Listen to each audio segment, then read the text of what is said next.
My name is Tatiana Derugina. I'm a professor of finance at the University of Illinois, and this is Econ Quick Takes.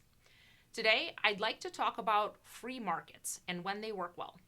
There is a lot of debate about when we should let markets operate freely and when the government should step in and regulate. I think part of the controversy comes from people seeing this as a binary choice.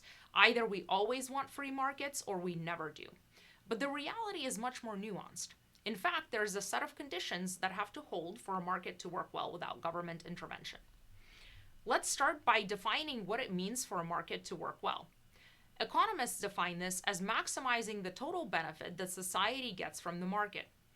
Notice this definition says nothing about fairness or who benefits more, just about making the biggest economic pie possible. In economics, this is called efficiency. But what if we don't like how the benefits are distributed? There's another economic principle that says that instead of distorting the market and interfering in it, we should redistribute the resources that people have, like through a wealth tax. This can be tricky in practice, and I'll try to cover it in a future video. But for now, the key idea is that we want to fix fairness without shrinking the total pie. So, what has to be true for a free market to work efficiently? Economists point to 5 key conditions called competitive market assumptions. First, the production and consumption of the good in question can't directly affect anyone else. For example, a coal-fired power plant without pollution controls violates this condition because the pollution it emits harms people who aren't involved in the transaction. Second, firms and buyers must be what we call price takers. This means no single firm can raise its price without losing all its customers. But in many real-world markets, firms do have some power to set prices. Large companies like Apple and Google, for instance, can raise prices and still keep plenty of customers. That's called market power. Third, firms must maximize profits, and consumers must maximize their well-being. At first, this might sound like a technical assumption, but it's fundamental.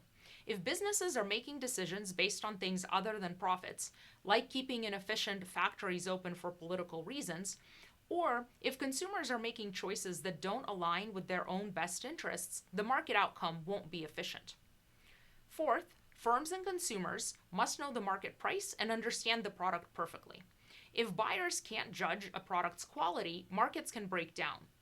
For example, if used car buyers can't tell the difference between a well-maintained car and what we'd call a lemon, sellers of good cars may leave the market, making things worse for everyone. Finally, there can't be transaction costs where buyers pay more than sellers receive. In reality, buying and selling often involve extra costs. For example, when you convert dollars to euros, you won't get the exact market rate. The exchange service takes a cut. Or if you sell something on eBay, you don't get to keep the full price because eBay will charge a fee.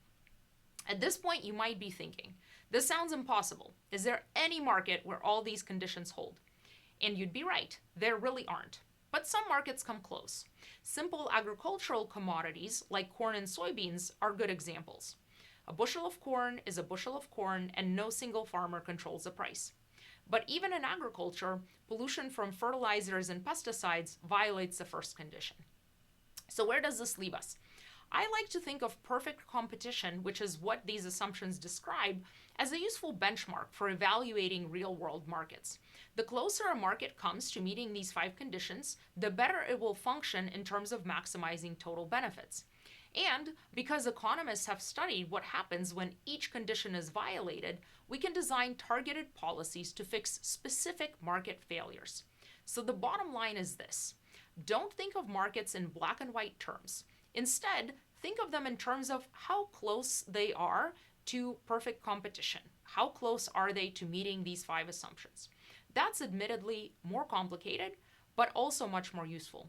And in future videos, I'll break down different types of market failures and what we can do about them.